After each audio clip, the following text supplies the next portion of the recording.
All this Volkswagen Challenge action proudly brought to you by Comsol. Aldo Scribante for the next round of the Comsol Volkswagen Challenge. A nice field of drivers making their way down, and some action expected because this championship is still wide open. At the front end, Rory Atkinson and James Hurley destined to go at it as they've done all season long. Look out for a battle in Class B as well, as Nick Clark looks to extend his championship lead. And I think Jacques Smith's return is definitely something that people will be watching for here at Aldo Scribante. In qualifying at the front end, as always, it was a very tight and tricky affair.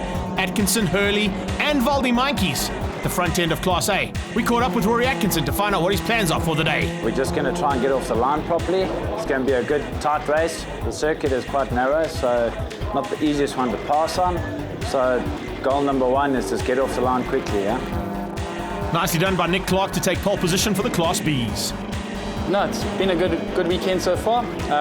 Other guys are struggling a bit in some of the corners because it's the first time here, but I've been here before, so it's not bad. Happy with the times. Unfortunately, it might be a little bit of a lonely race, but hopefully somebody else comes on the pace and changes that for us. A bit of a change of pace in Class C. It's Francois van Zyl who's on pole position. Glad to get a pole again. I think I might have the edge on the track because of my experience in the past racing with production cars here. And so I know the race lines, and I think that gave me the edge today. Speaking of the edge, it's now time to get that edge all sorted out, get the race face on, and prepare yourselves for heat number one. From this amazing view, problems for James Hurley as he unfortunately was in the wrong gear as the lights went out. He's dropped right to the back of Class A. Devin Piazzamusso coming on the inside looking for a sneaky line past Valdi Mankies. Can't quite make it stick into turn one, and it's all about the Comsol Polos. Right at the front end, a good start from Ian Stevenson. He goes into second place, tucked in behind Rory Atkinson as Class B get underway just behind us. Nice start there from Vaughan Edling. He's fighting with honours in the two Polo Classics there, and a nice little start between the two of them. Here comes Class C though, and down into turn one. Is it the man who was on pole? No, it isn't. Jacques Smith outgunning his fellow Polo driver into turn two and to the S's. And Francois van Zyl, the pole man, in second place. Oh, looks like a little bit of a change up there as well in the mid-pack. Look at that. Levine going at it and looking for a way past on the Batman, but Henry van Vletter keeping him at bay for now. How far up has Hurley got to? Wow, sneaking into the hairpin. He's gone to fourth. Devin Piazzamusso got forced ever so slightly wide, and that was due to action between himself and the car on his right-hand side as they go through the sweep. Incredible stuff between those two cars. Just enough room given to get them through the sweep. Valdi Mankies now starting to put a bit of an attack on and looking to get up into second place ahead of Stevenson. As Class B come into the final turn, Dunlop corner. These cars, of course, on Dunlop tyres. Nick Clark isn't leading Class B where he needs to be. In fact, he's a little bit further down. Andre Kalitz is on his tail. And it looks like at the front end, Dion Slabbert, who slotted into the Sex Trader car for this weekend, taking the drive for Darren Nathan, giving him a chance to still score some points. But now as they head down into turn one, Kalitz closing in on the back end of Nick Clark, who was extremely late on the brakes. You can see how late these guys and girls are braking because there's a couple of cars locking up and having to fend off the attacks coming from other drivers around them. Potgieter involved in that battle there with Edling, Vaughan Edling in the Polo Classic, and Potgieter, of course, in the Gulf racing colours there, and looking pretty tasty as he comes into the S's. Nice little dice here between these two, and I think that'll probably go down to the wire. They'll probably try and close in a little bit higher up in the field if they can. Oh, Brad Hall getting it out of shape in the Piazzamusso machine. Gets it out of shape and fortunately gets back on track, but that has cost him dearly. He's now fallen into the mid-pack and in fact fallen behind all of the cars that he'd kept out for about 3 laps. But further up the field, in fact, problems right through the field as one of the Golf 1s driving ever so slightly wide, coming back onto the circuit in the thick of the Class C battle, and Dion Kraus got it all wrong. He won't be the first person to do that today. As I said, tricky conditions out on the circuit today. They have put a new surface down, and it has started to give a little bit of issues, but I wouldn't worry about it because the racing continues to be thick and fast as always in the Comsol Volkswagen Challenge. At the front end, the other Kraus car, the incredible Polo of Sean Kraus, having a really great dice here with Zander. Zander comes alongside him and looks like he might be able to outgun him along the straight. He gets past on the inside now. Has he got what it takes to make that move stick into turn one? He's got Philip Cruz on his outside though as they go into turn one. And in fact, look at that. Sean Kraus trying to rail around the outside. Not enough grip. Runs a bit wide onto the dirty stuff. Opens up and in comes Captain Dick. Can you believe that? A little bit of maneuvering and all of a sudden we've got a change up. And has he made it sick? Yes, he has. And he's forced grass wide. Wow. Side by side into the S's, using the grass and a bit more. And I think Sean Kraus, well played, but not giving that one up that easily. The X35 Energy car really putting on a show there going into the S's. Class C battle, and all about Jacques Smith right now, the ELB man, pulling away from Francois Vansel. Vansel not having it all his own way. Cruiser makes a mistake up into the hairpin, and that'll be 4 or 5 cars going through. A couple of cars running off here. As I said, tricky conditions in terms of the circuit conditions, and really making it hard work for these drivers. Speaking of hard work, the hardest worker on track is James Hurley. He's up to second.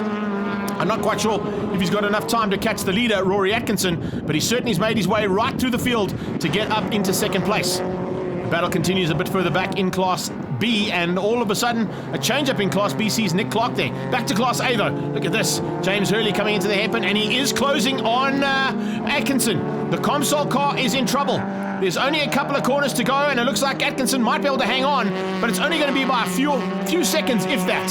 Hurley putting the pressure on in the closing stages, heading up towards Dunlop Corner yet again. A little bit of running wide there, and traction is a major issue here this weekend, and it's certainly going to be hard work for these guys. The Sabertech Beetle of Smallburger in the thick of another battle. Just behind that, Louis Roberts is there, as was Ian Stevenson and Gavin Ross. Look at that, absolutely strung out down the main straight into turn 1. There's your leader. Incredible stuff from Atkinson. He's tried to keep his nose clean all race long. He's been in amongst some of the back markers. It hasn't affected his ability to stay at the front. But as I said earlier on, all about James Hurley and coming from the back of Class A, ticking off one by one and eventually getting up to second place. But I'm not sure if he's got enough time to get to the first place. Third place also up for grabs with Valdi Mainkies under attack now. Runs wide coming out of the S's. Stevenson putting under massive pressure. They're looking for a way through the sweep. Not easy to get it right there, but if you get it right through this part, you might have an outbraking maneuver and an opportunity to sneak ahead. He's not close enough. He's gone defensive on Devin Piazzamusso. Piazzamusso looking to attack in the closing stages. On the inside of the circuit, though, that is the Batman. Out of it.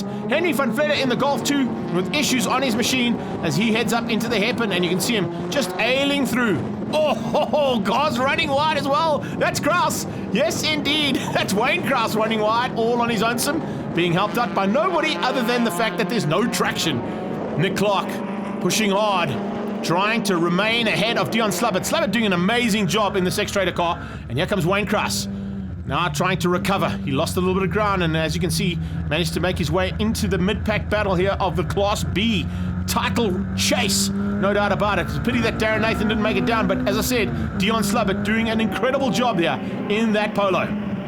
What a move there from Devin Piazzamusso into turn 1. He ran ever so slightly wide, but certainly has got what it takes to outbrake these guys. And speaking of braking, he nearly broke that car in half. Wow, Piazzamusso coming together with Ian Stevenson. Stevenson goes off, Piazzamusso stays on, and now goes hunting down for Mainkies.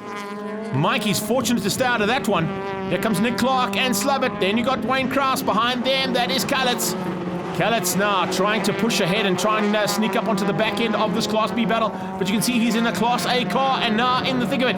Yellow flags waving means we've got issues a bit further up the road, but that's not going to stop both these two giving it everything they can. They'll wait for the green flag. Gavin Ross in the Norbrake car, trying to find his way past the Sabertech Beetle of Smallburger. Leaders come out of Dunlop Corner, heading onto the main straight for the second last time. There's only one more lap to do. Can Atkinson keep James Hurley at bay for one more lap? Smallburger's under massive pressure there from Gavin Ross. A great battle between those two. Good friends off the circuit, but of course arch rivals on it.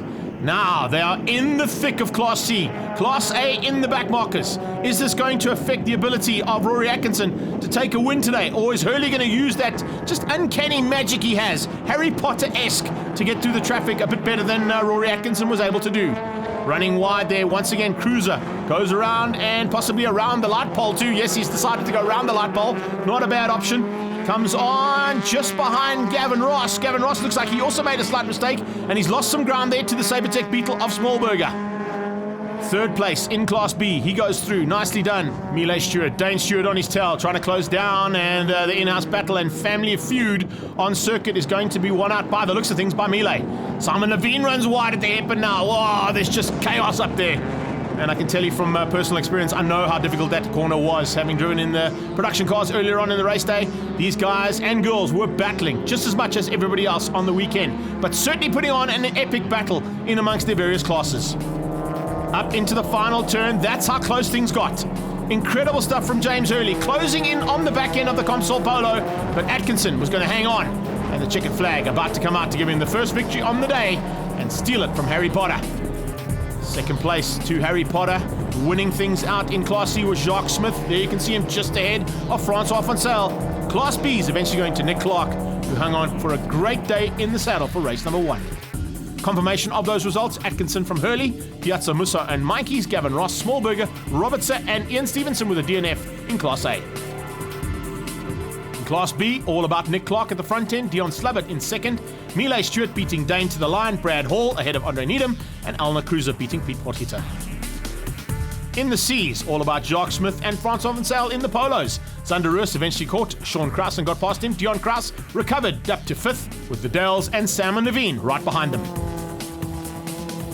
James had a problem at the start. I don't know what it was, but Jamie just got off the line slowly. Ian Stevenson had a phenomenal start. He nearly got me in turn 1, but yeah, the tire's breaking up a bit, so it's very slippery, and we had a good race. Great race from Jacques Smith to win out on return in the ELB Polo. Especially in Pakisa, we didn't have much luck in qualifying, so we missed the event.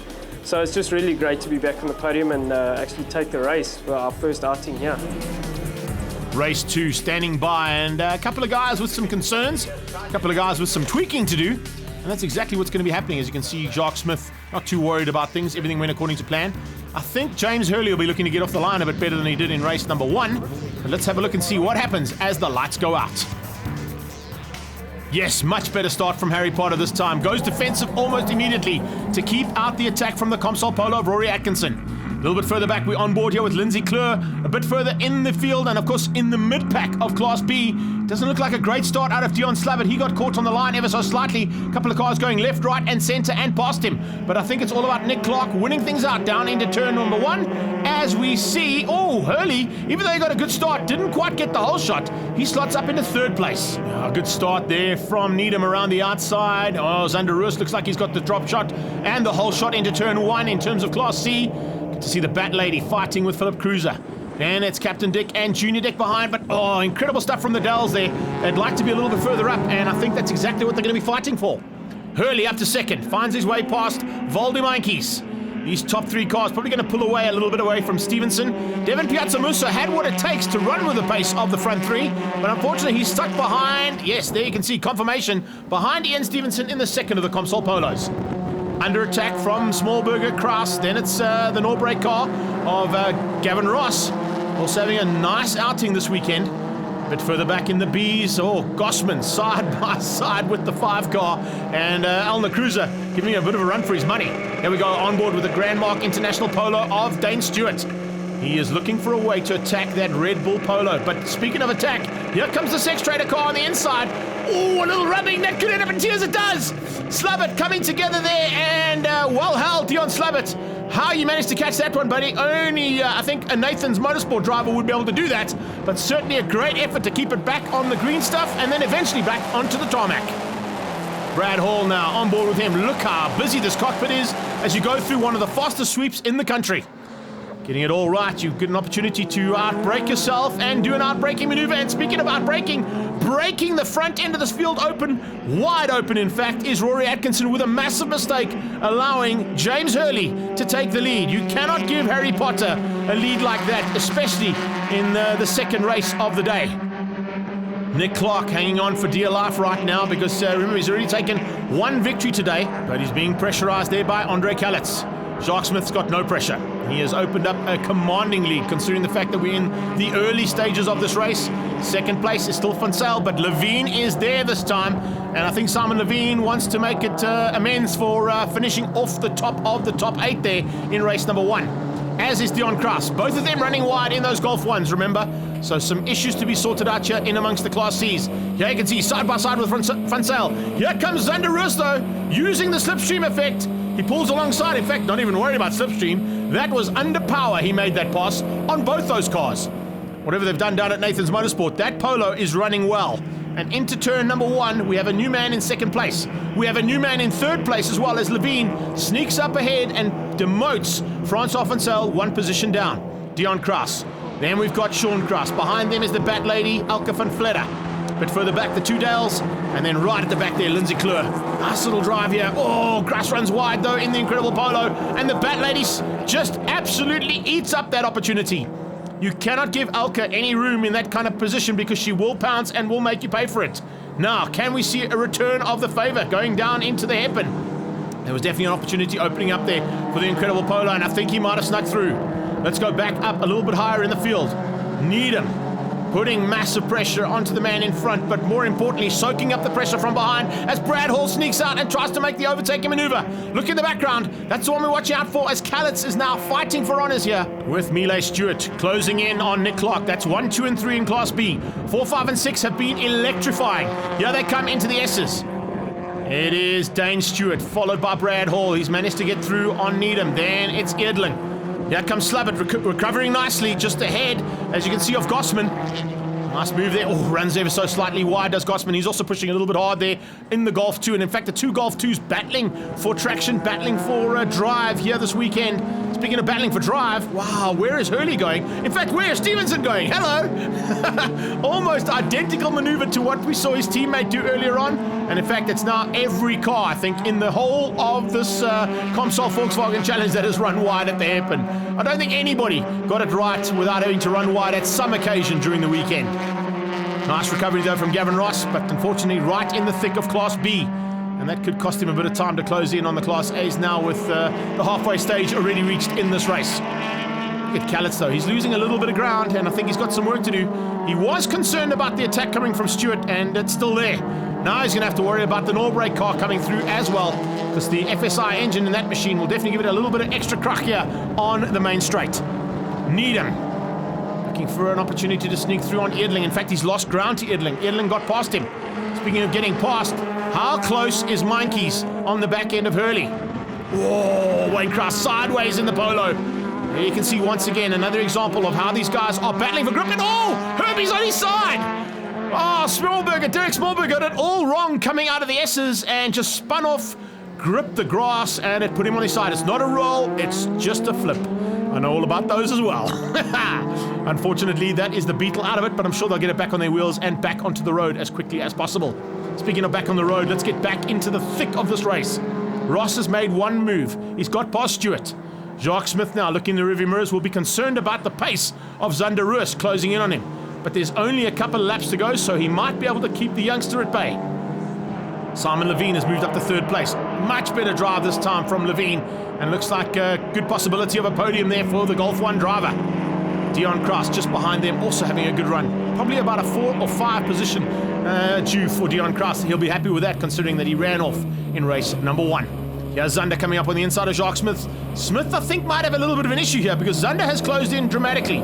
We spoke about the extra power this car has. The Nathan's Motorsport crew have done an incredible job on this car. Now can they find their way to the front end of the field? They certainly can. If he pulls out of the slipstream like that and goes side by side with Jacques Smith into turn 1. Can he outbrake him coming through? In the background you can see lights flashing. That is Class A closing into the back contenders of Class C. And unfortunately Zander can't keep Jacques Smith out.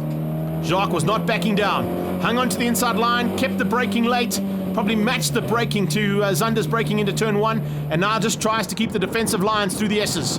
They've got 1 lap to go because in the background, if the Class A cars have caught the middle of Class C, it means we're probably heading into the closing stages of this race, and it's Valdi Meinke's who has got ahead of Hurley. We saw that earlier on, and Hurley just trying to apply pressure to make a mistake out of Meinke's, and it certainly looks like it's working. He's got back markers to contend with, and Zander Roos, not the man we're worried about, but he's run wide on his own. Zander can't get the car stopped and runs off the circuit. Jacques Smith, I think, saw that happening, backed out of it, and allowed him to outbrake himself into the hairpin, and in fact, something's broken on the car. It wasn't an outbraking maneuver. Oh, speaking of outbraking maneuvers, that has broken Valdi Meinke's. Meinke's getting out of shape into the hairpin on his own sim, and he has spun out all on his own, unfortunately out of the race as well, and out of contention for a possible win here. Kraus is out. Oh, it's just left, right, and center. Pick it and you'll win it. There you can see. Oh, no, in fact, I'll take that back. Valdi Meinke's not all your own fault, unfortunately. I think James Hurley got caught under braking there. Didn't realize that there was maybe a yellow flag, and that's why Meinke was backing out of it. And now, as you come underneath, there you can see from the back end of Mikey's, it was all about James Hurley helping him through and spinning him out. I think James Hurley might be in trouble with the COC after this for that maneuver. So we get into the final lap. Rory Atkinson in second place. Up the road, of course, is James Hurley. And there you can see him just going out of shot. There's not enough time for Atkinson to close in on him unless something happens with the starter pack polo. So second place right now looks like it'll be good enough, because I'm sure the COC is going to give some kind of punishment to James Hurley for that maneuver. Devin Piazzamusso is not holding back. He's trying to keep out Stevenson. And of course, Jacques Smith not doing anything wrong there. Hold your line is the rule, and that's exactly what Jacques Smith was doing. He's now going to give an opportunity for Devin to get past him, and I think Devin has just managed to squeeze by. He's got up to third place, which will be eventually second place, if I'm right, in that penalisation of James Hurley. But further back here, the two Dales coming through, and it looks like Junior winning things out this time. Here comes Harry Potter. The magic hasn't quite gone his way. He did an incredible drive to come from the back of Class A to get second in the first race. He unfortunately has tagged one of his arch rivals in this one, and the flag comes out for Hurley to win it. We'll have to wait and see what the COC says about that maneuver on Valdi Mikey. Jacques Smith is going to win things out in Class C, and in Class B, it was all about Nick Clark winning things out ahead of Mile Stewart and Andre Kalitz. Kalitz just losing out in the closing stages there to Mile. Great drive from the two of them. Confirmation, yes, Harry Potter was demoted to behind Valdi Mikey's for that incident, giving Rory Atkinson the win ahead of Piazzamusso and Stevenson. Wayne Krause in fourth. In Class B, Nick Clark winning ahead of Mile Stewart and Andre Kalitz, as I said. Brad Hall, Dane Stewart, Dion Slavitt, Pete Potgieter and Andre Needham. And finally, in Class C, Jacques Smith with a magnificent return to racing, beating out Simon Levine, Dion Krause and Francois van Zyl, the Dales, Van Vledder and Luan Roos. The consistency of Nick Clark keeps him at the front end of the championship overall, with Rory Atkinson in second place, Zander Roos being closed down by Gerard Henning, and Valdi Mikey's the man involved in the action, unfortunately down in fifth place. I braked going into the kink. I braked for the yellow flag. Didn't want to overtake under yellow, and unfortunately James ran into me, turned me around, and that was the end of my race. Very disappointing. No, it's not intentional, but yeah, sad. Rubbings Racing at the front end of Class B and overall is Nick Clark. A really, really good weekend for us. We took the double win, pole, and fastest lap in both heats. So it was all around a great weekend for us. An incredible weekend for Jacques Smith as well. His welcome return sees a double victory on the day. But in the end, I managed to hold the gap and take the double win. Zander came close and almost took it in the second race, but unfortunately threw it away in the hairpin, so I was able to take the win and score some valuable points.